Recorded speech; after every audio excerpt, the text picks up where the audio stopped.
Bueno, hola Ticor, este es nuestro segundo trabajo del laboratorio número 2 y somos Nicolás Vargas, Juan David Valencia, Felipe Mayor y Santiago Henao. Entonces yo voy a dar una pequeña introducción sobre el tema, el cual es el péndulo simple, el cual es un sistema idealizado constituido por una partícula de masa m que está suspendida desde un punto fijo o mediante un hilo al que se le puede regular su longitud y sin peso. Naturalmente es imposible la realización práctica de un péndulo simple, pero sí es accesible a la teoría. Podemos ver que en este tipo de ejercicios podemos encontrar la ecuación del movimiento en la dirección radial, que ahí es donde se cuenta la aceleración de la partícula, que es A igual a velocidad al cuadrado sobre longitud, la cual va dirigida radialmente hacia el centro de su trayectoria circular. También encontramos el principio de conservación de la energía, el cual es en la posición inicial, el péndulo solamente tiene energía potencial, la cual se transforma en energía cinética cuando el péndulo pasa por la posición de equilibrio. Y bueno, pues ahora vamos a pasar por los laboratorios.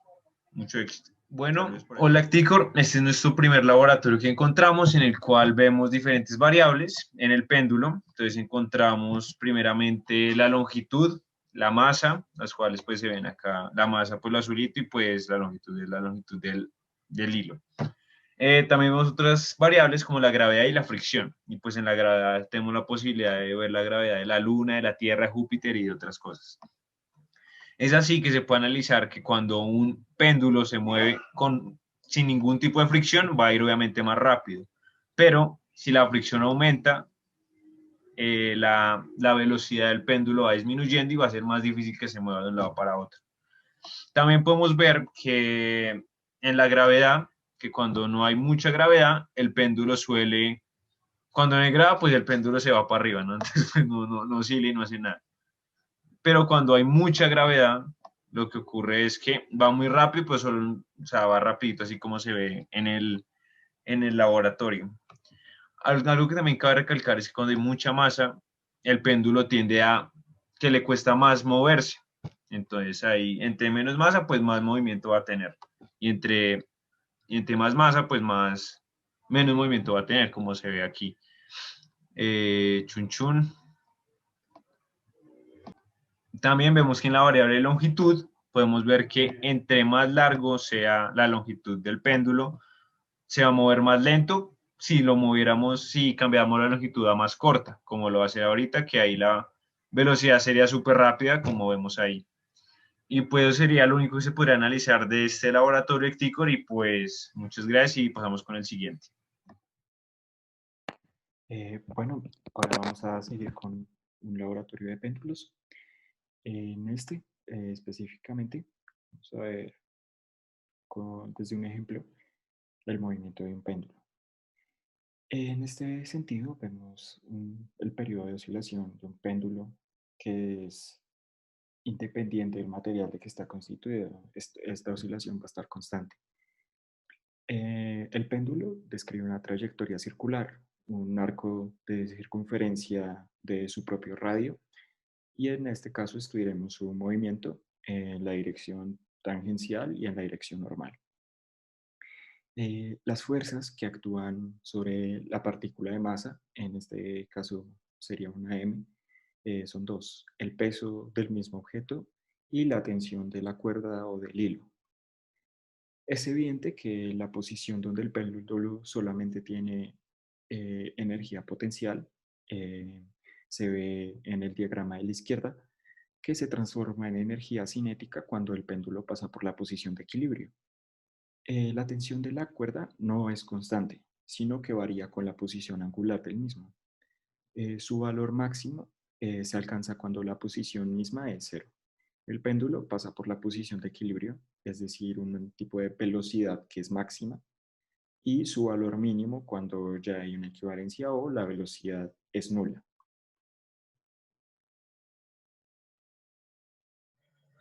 Hola, Ecticur.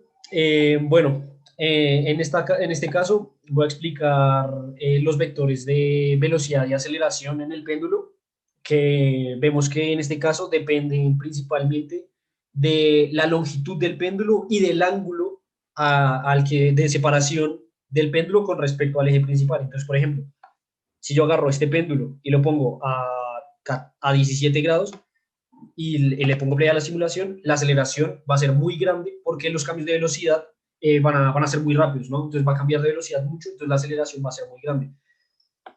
Y bueno, eso también se ve, si yo disminuyo la longitud de ese péndulo, la aceleración va a crecer muchísimo más, como se puede ver.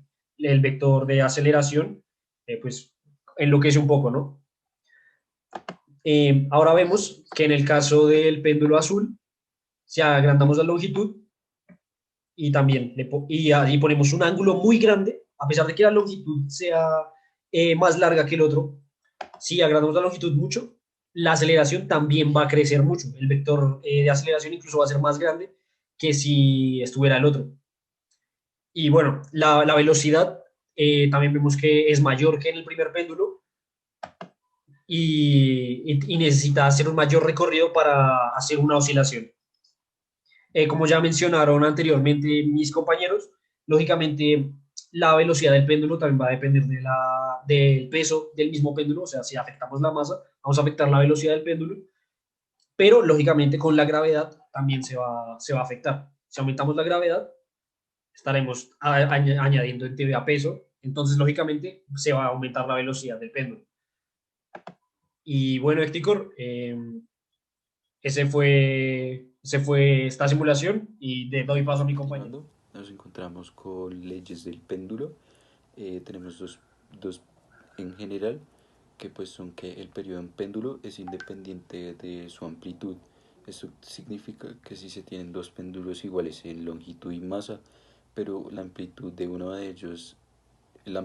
recorrido de uno de ellos es mayor que el otro, en ambas condiciones la medida del periodo de estos péndulos es el mismo. La segunda ley es que el periodo de un péndulo es directamente proporcional a la raíz cuadrada de su longitud. Esto significa que el periodo de un péndulo puede aumentar o disminuir de acuerdo a la raíz cuadrada de la longitud de este péndulo. Luego nos encontramos con leyes del péndulo simple. La primera ley es que el periodo de oscilación de un péndulo es independiente del material que está construido.